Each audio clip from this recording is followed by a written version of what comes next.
night of fun at the local tavern ends in mystery. She had left her cigarettes and her keys on the bar. She walked out the back door, but never returned. Rumors fly around a quiet Midwestern farm town. Had overheard them say they had killed someone and cut them up. And send police down an unexpected and dark path. They had abducted 3 women that they held as sex slaves in a cave on the property. The truth lies hidden for years, until a horrifying discovery buried in a rancher's backyard I found a rib cage. reveals a small town's deadly secret. There's no way that this could not be connected. The killer was still out on the loose.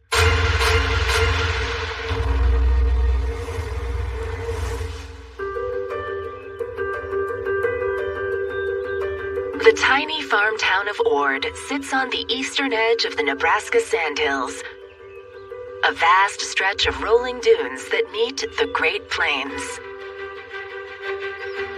Ord, Nebraska is dead center of the state. It is kind of a small town in America's heartland. It's a farming and ranching community. Very friendly. The ranches around Ord are pretty large, kind of gentle rolling hills, fields of alfalfa or fields of popcorn. It's safe. There's not a lot of crime. You can let your children run around and not have to worry about them.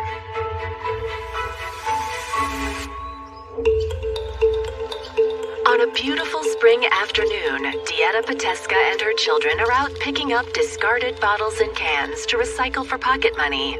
And there are plenty on Party Hill, a popular hangout spot for teens hidden in a remote corner of a rancher's backyard.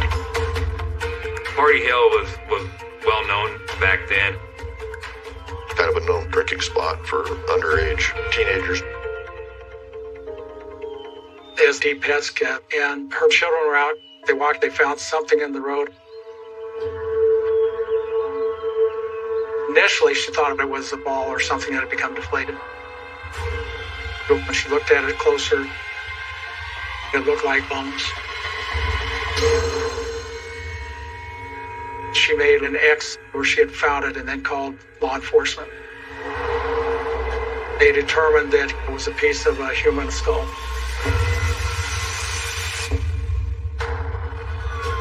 Police are immediately dispatched to the rancher's secluded backyard. It was by hand and very, very meticulous. It was comparable to an archaeological dig. I started to walk around a little bit, and I went up to a little indentation at the top of this pasture, and I found a rib cage. As the work stretches on for hours, many of the searchers have their suspicions about who they found. I think almost universally they thought there's only been one person disappeared here and now possibly murdered. Investigators send the bones for DNA testing, hoping it will confirm their suspicion about the victim's identity. We think we know who is buried in the backyard.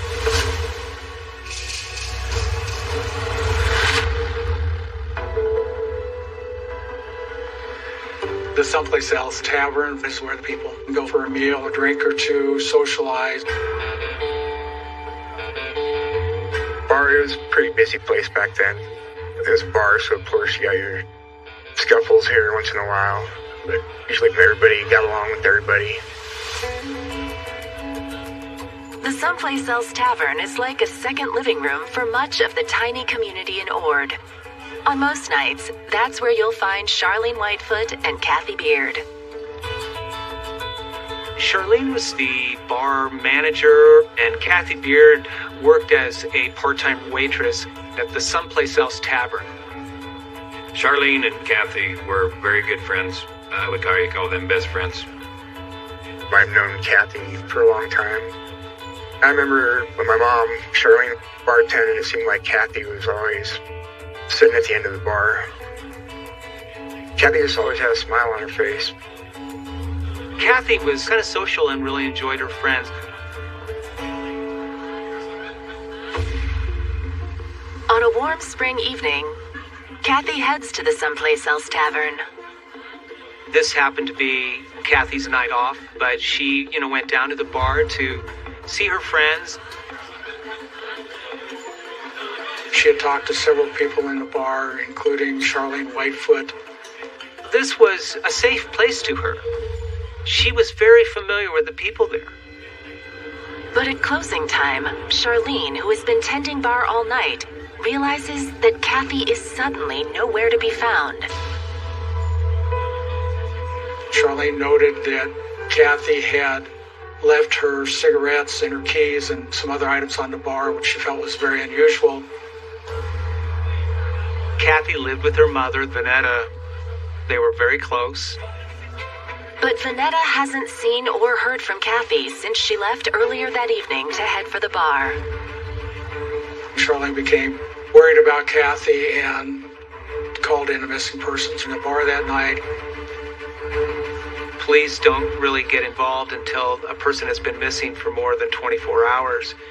But because of the unusual nature of Kathy's disappearance, police started looking into the case right away.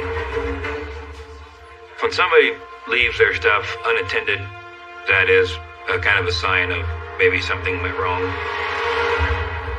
When police interview people who were in the bar that night, several say they saw Kathy talking to a man named John Olson, a lifelong resident of Ord.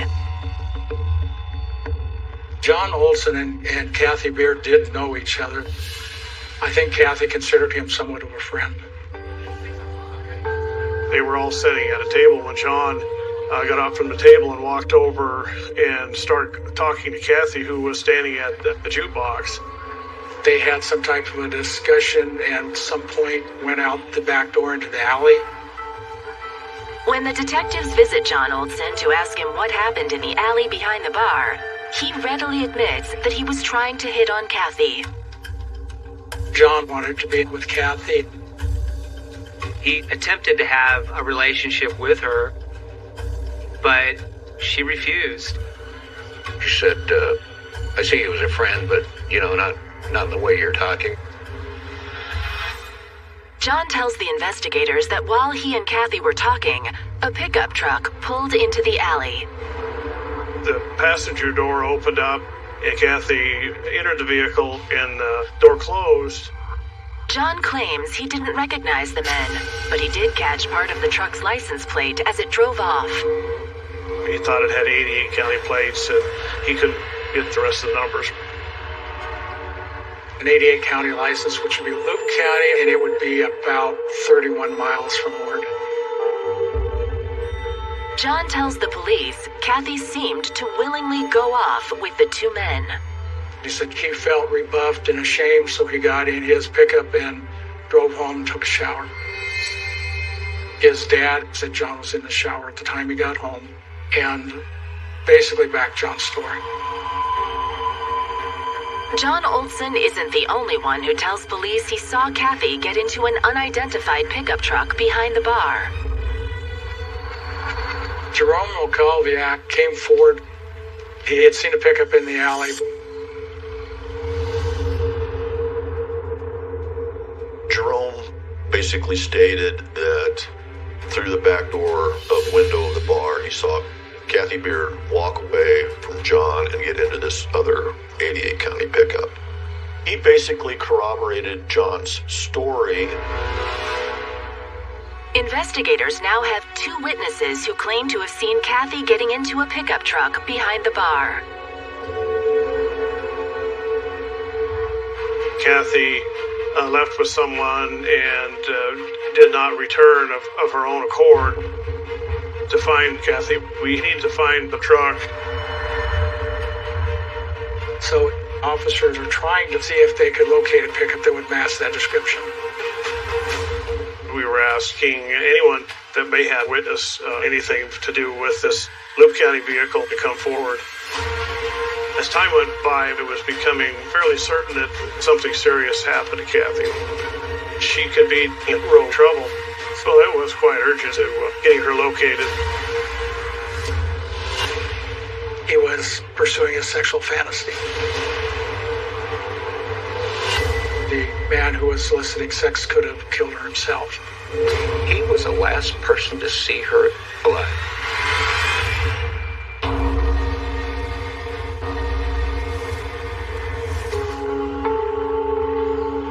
A day into the search for Kathy Beard, police in Ord, Nebraska are looking for a pickup truck that witnesses reported seeing her get into with two unidentified men.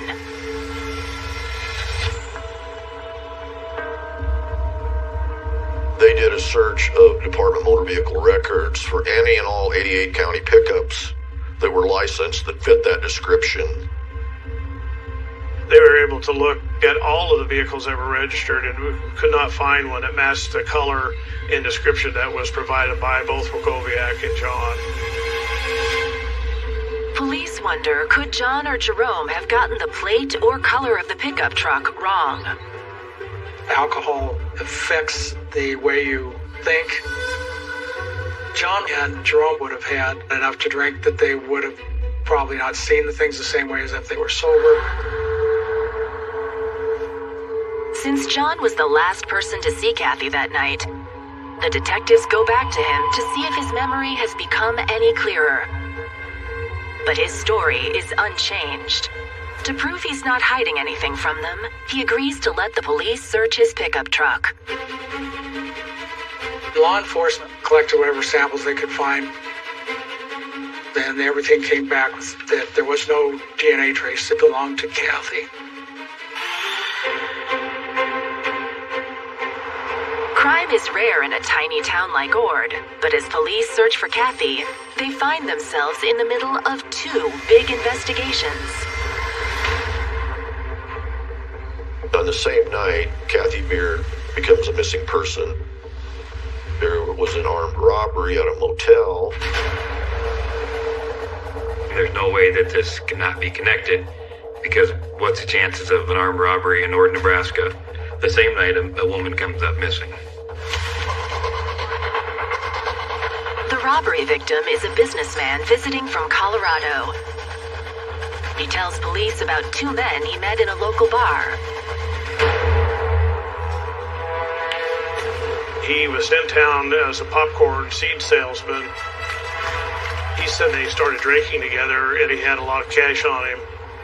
And he was offering $100 to $200 if they could find him a woman that evening. The traveling salesman claims nothing came of it, but that an hour after he left them, the two men showed up at his motel room. And they forced the door open and had a shotgun and robbed him of his money. From the salesman's description, police recognize the robbers as two local men, Rex White and Glenn Hall. Glenn Hall and Rex White were known locally for having been involved in some other crimes around the area. Rex and Glenn, who lived locally and were kind of local troublemakers, and they kind of pieced together who these two culprits were. They don't match the description of the men in the alley, but when they bring in the pair for questioning, detectives discover a disturbing connection between them and Kathy on the night she vanished. Glenn Hall explained that this salesman was looking for a person he could have sex with. And they left the other bar in Ord and went to someplace else tavern. And they walked in and they were asking where Kathy was. It popped into their head that Kathy Beard would be someone that they would find for him. Kathy Beard had a reputation, deserved or not. There was a belief amongst law officers that Glenn Hall and Rex White might have taken Kathy to the motel, and the man who was soliciting sex was the one that killed her. Detectives can't find any evidence connecting the salesman to Kathy's disappearance, and Rex and Glenn claim they never saw Kathy that night. But as the investigators check out their alibi, what they learn sets off an alarm. Mr. Hall and Mr. White worked for a construction crew, and their boss indicated to the investigators at one point that he had overheard Rex White say they had killed someone and cut them up, and indicated that they may be buried somewhere. One of the concrete crew reported to us that there was a bag of lime that was missing.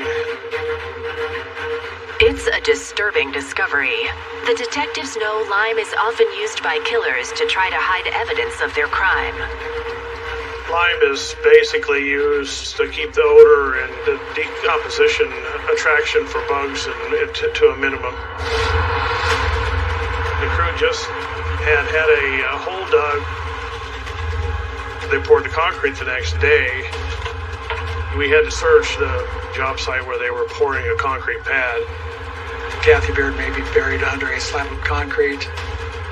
If her remains were found there, we might be able to figure out what happened to Kathy.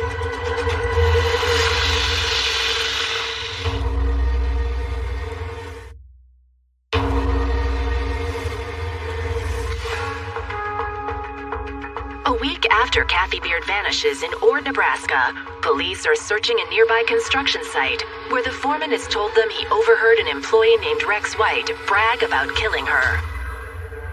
He had reported that he had overheard Rex White talking about how they had disposed of Kathy Beard underneath this concrete slab. Rex and his coworker Glenn Hall are already suspects in Kathy's disappearance, so the information from their boss is enough for officers to obtain a search warrant and begin breaking down the concrete slab. The sheriff's office was able to completely remove all that concrete, demolish it, and search the area underneath. There was no remains.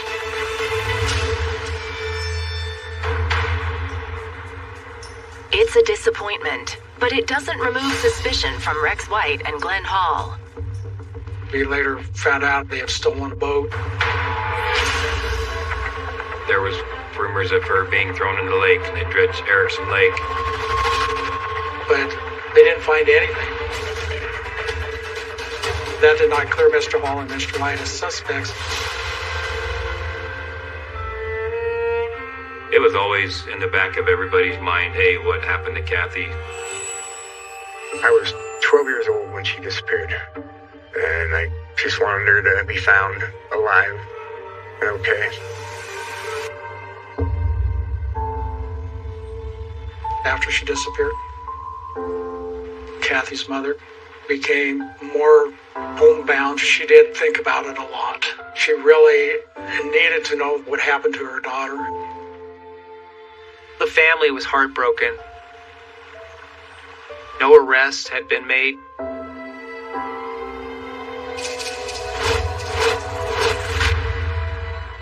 Detectives continue to watch their potential suspects, Rex White and Glenn Hall, but can't find any solid evidence connecting them to Kathy's disappearance. And there's no sign of the pickup truck witnesses reported seeing Kathy get into behind the Someplace Else Tavern. The mystery stretches into its third heart-wrenching year, and the case grows cold. I would stop frequently and visit with Kathy Beard's mother. And I told her I was not going to forget about her daughter.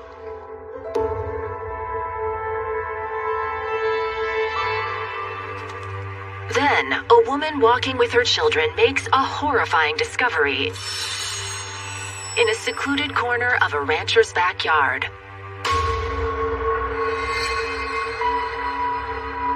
The deep heads get found in the skull on Hardy Hill, where the kids would go out in a desolate area and have their beer parties. It's located about 5 miles from the bar where Kathy was last seen. She called the police department to report that. Crime techs comb the isolated backyard, collecting pieces of the remains. the body parts had been somewhat scattered. Based on the evidence, damage to the skeletal remains, we knew that it was a homicide. The anthropologist determined that it was a white Caucasian female in her 30s. And the more evidence they find buried in the backyard, the more investigators are convinced they know the identity of the victim. I started to brush the dirt away, and I found the sweater that Kathy Beard was reported wearing when she disappeared. And there was a large hole in the abdominal area of the sweater. A blood sample was drawn from Kathy Beard's mother's arm, so we could use the blood for mitochondrial DNA. DNA testing confirms the family's worst fears. The body found on Party Hill is Kathy Beard.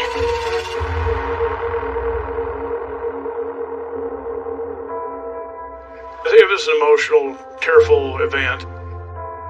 They knew that it was her, and the search for Kathy Beard was over.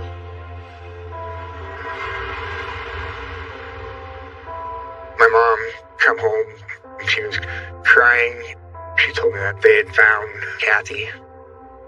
I was saddened that she wasn't still alive, but happy that maybe they did find her and now some questions could be answered.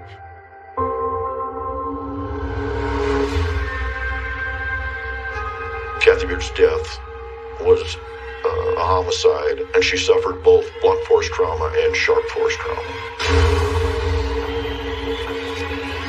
The killer was still out. Whoever was responsible for this was still out on the loose. He was going to have sex with her that night regardless. A lot of times criminals will brag when they're incarcerated and say, oh yeah, I did this, but I never got caught.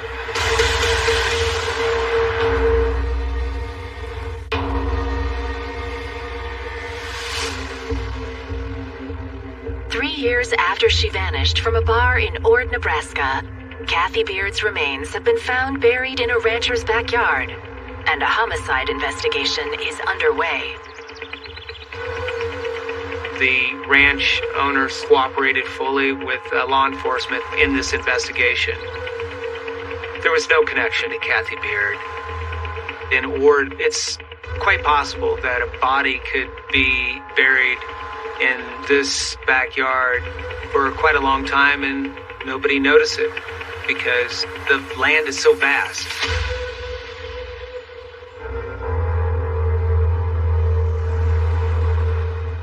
Detectives quickly turn their focus back to the two men who were strong early suspects, Glenn Hall and Rex White.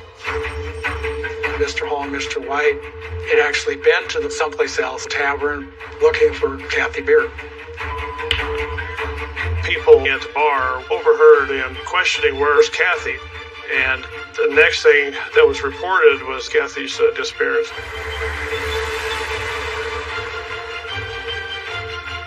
And their employer had reported that he had overheard Rex White talking about how they had disposed of Kathy Beard.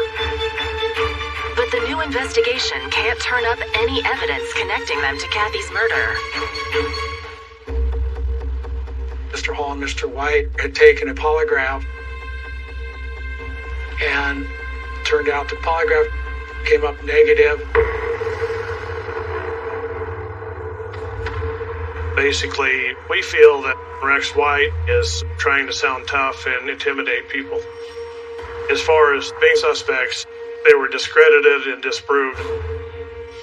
Investigators were also unable to find any new evidence connecting Kathy's murder to the popcorn seed salesman who claimed that Glenn and Rex robbed him, a crime for which they were never convicted. In the end, there was no connection between the robbery and Kathy Beard's disappearance.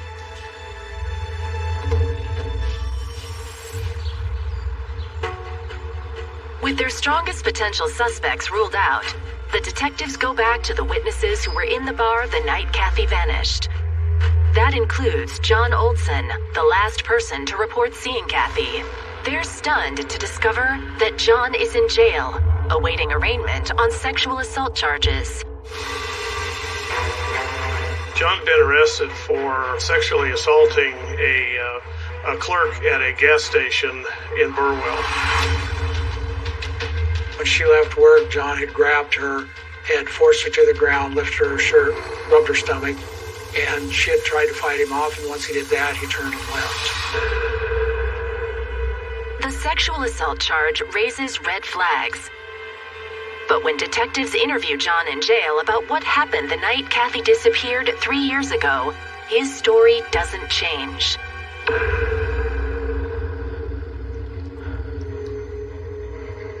John Olson's version of the events in the alley was that he approached Kathy Beard for sexual relations. She refused him. She then went to a pickup with 2 other guys and left with them. Jerome Wolokowiak, the man from the bar who also saw Kathy get into the truck, corroborated what John Olson's version was of what happened in that alley. We had no evidence to dispute what he was telling us. It was extremely frustrating for not only myself, but local law enforcement in Valley County and Ord and the family members that this was ongoing and unsolved.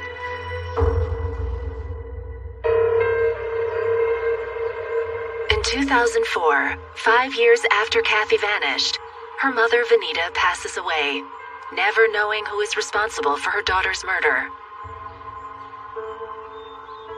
She's laid to rest next to Kathy. I know it was very difficult for the family. I talked to some of them over the years. The whole thing was very devastating. But I think they all had hope. The investigation stays cold for another 6 agonizing years. Then, in 2010, the Nebraska State Patrol decides to try a new tactic to solve some of its cold cases. I was contacted by Nebraska State Patrol about a set of cold case playing cards, and each card had a cold case on it of an unsolved murder. They would have details of the case, and they were distributed into the state prison. A lot of times criminals will brag when they're incarcerated and say, oh yeah, I did this, but I never got caught. Kathy's case was on the 2 of spades. And a few months later, we did get a hit. It fanned the flame and got the investigation rolling again.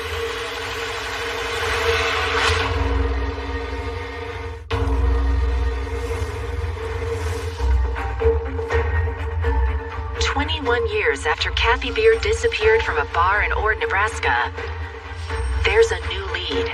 It comes after police distributed playing cards featuring unsolved cases to prison inmates. It was August of 2010. I got assigned to follow up a lead that had come in as a result of an inmate at the Lancaster County Corrections who viewed a playing card. And he had heard about Kathy Beard from Ord. The cellmate was incarcerated in Valley County with John Olson. John Olson had made an admission to him regarding being involved with the death of Kathy Beard. To the detective's frustration, the jailhouse informant refuses to testify in court. But the tip refocuses their attention on John Olson. And the deeper detectives delve, the more alarming John's story becomes. We found out that John Olson went to prison in 2003 for staking hypodermic needles in his stepdaughter's midsection area. John Olson got out of prison in 2005. This was just so egregious and so abusive. So they knew he was dangerous. Investigators see a connection between John's stomach fetish and the evidence found with Kathy's remains 2 decades earlier. The recovery of the sweater with the hole in the abdominal area made a suspicion that John Olson was directly involved with this because of his 2 arrests where he assaulted women in the abdominal area. We believe that the Kathy Beard having her sweater cut and the marks on her bones would indicate that he was pursuing a sexual fantasy. We had evidence the whole time. The tip that we got from the confidential informant was the key. But there's a problem with the investigators' new theory of the murder. John's claim to have seen Kathy get into a truck with 2 men was confirmed by another eyewitness at the bar that night. Jerome Kowiak was the only person that corroborated what happened in that alley. Investigators take another look at Jerome's story and make a key discovery. We had taken pictures of the bar, inside and out, and we compared them with photographs of it in 1989. I explained to him there was no way he could see out the back window. And at that point, he come clean and said he did not see that. It never happened. He heard John talking about the pickup in the bar a couple of days later. And I had repeated it during the investigation. I suspect that he was just trying to get attention. John Olson's alibi has just evaporated. But the case against him is more than 21 years old, and the evidence is purely circumstantial. We never found anything during the investigation, DNA-wise or fiber or any otherwise, that would link John Olson to the murder of Kathy Beard. There simply wasn't anything. DNA, unless it's protected, ain't going to stay there forever. It's going to wash away. Seeking more information about their suspect, police tracked down John's family. His father died several years earlier. But his sister, who wasn't previously interviewed, has surprising new information for them. She describes the lengths John went to clean his pickup truck the day after Kathy disappeared. John had basically cleaned that whole pickup from stem to stern, including removing the seats and cleaning everything within the pickup. It's very possible that John was cleaning up to hide any type of evidence of blood or injury. Then, the investigation gets a jolt when a new witness comes forward. Suzanne Pelster, a former resident of Ord, has a bone-chilling story to tell the police. She overheard a conversation between John Olson and his first wife. Had an argument in the bar, and he told her to shut up, or I'll do to you what I did to Kathy. We brought it to circumstantial evidence that we had accumulated over the years to the county attorney. There was a concern that we didn't have enough evidence and maybe forced into a trial and lose it, and therefore never be able to prosecute him again. But prosecutors conclude that the weight of the circumstantial evidence is enough. As far as we know, there was really nobody else out in that alley. John was the last person to see her alive. The arrest warrant was issued. We had a SWAT team of 15 to 20 members swarmed in and arrested John as he was driving down the street from his house.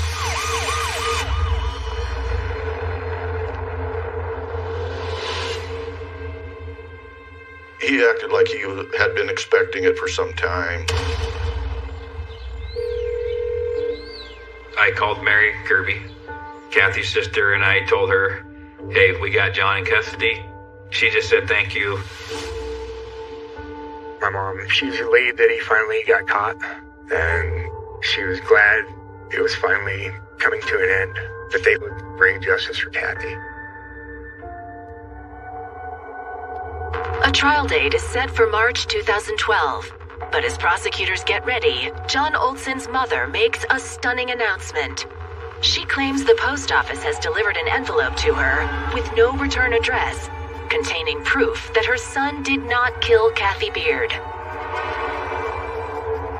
What come out of the envelope was this long diary stating that these people that lived north of Erickson, Nebraska, had this sex slave ranch, and they kept women incarcerated there, and Kathy Beard was one of the victims of this ranch. This mysterious envelope showed up, and we'd have to determine if this was a true diary. It severely interfered with our prosecution. You just got to really wonder that diary, that's true. This leads to a whole nother investigation.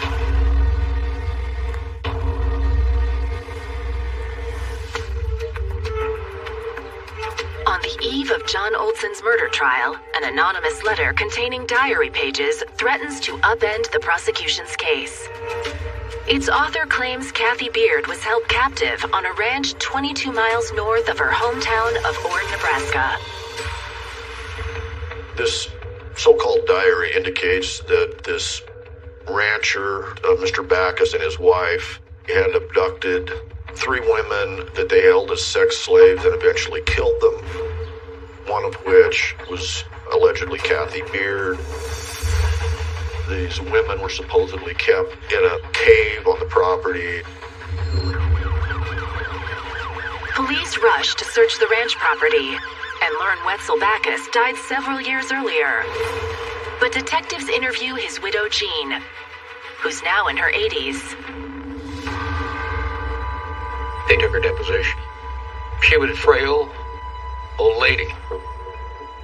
And you're looking at her saying, I don't think so. Not even in her youth.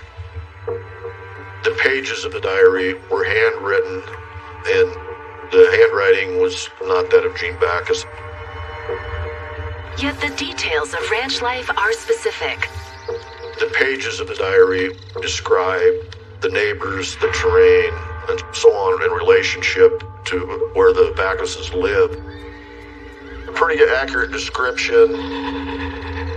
Whoever wrote the diary had day-to-day knowledge of life on the ranch. Investigators asked Jean who might have a grudge against her. Jean threw out Doug Olson's name. Doug Olson worked for Jean Backus at the Backus Ranch. Jean tells the investigators that Doug believed she cheated him out of part of the ranch he thought he would inherit after Wetzel Backus's death. That envelope is taken to the State Patrol Crime Lab, and they find Doug Olson's DNA on the flap of the envelope and or the stamp. Doug Olson admits trying to ruin the Backuses' reputation by tying them to the murder. He's charged with evidence tampering as the case against John moves forward. We proved the diary had nothing to do with Kathy Beard. Bottom line is, Kathy walked out the back door with John Olson and never returned. In January 2013, the trial of John Olson is finally set to begin. My mom wanted justice for Kathy. She was glad it was finally coming to an end. The investigation could not determine whether Kathy Beard was sexually assaulted because of the condition of her remains. But the prosecutors paint a picture for the jury of what they believe happened on May 31st, 1989. John Olson said he was getting a little bit aroused. When John Olson and Kathy Beard were in that bar, he was going to have sex with her that night regardless. There was a struggle. He hit her in the head. He threw her in the pickup. John Olson said, she said, no, John, please, no. Well, I believe those were her last words. After murdering her, he then took her to the dump site.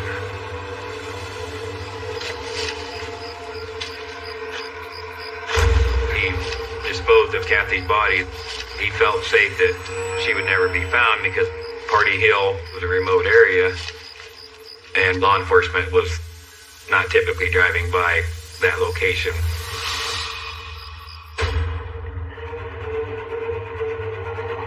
After a week and a half of testimony, the jury leaves to deliberate. It takes them just 6 hours to decide John Olson's fate. The jury found him guilty of second-degree murder. He is sentenced to life in prison. You could just tell in the community that it was a brick off everybody's shoulders.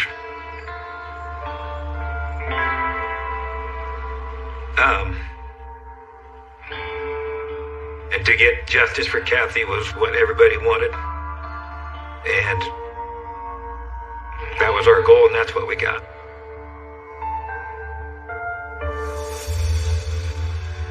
This woman should still be alive today. I'm confident that the family and the community felt justice was served. Everybody's much better with John in prison. Like the world's better with John in prison. Kathy was always one to help my mom. They did about everything together.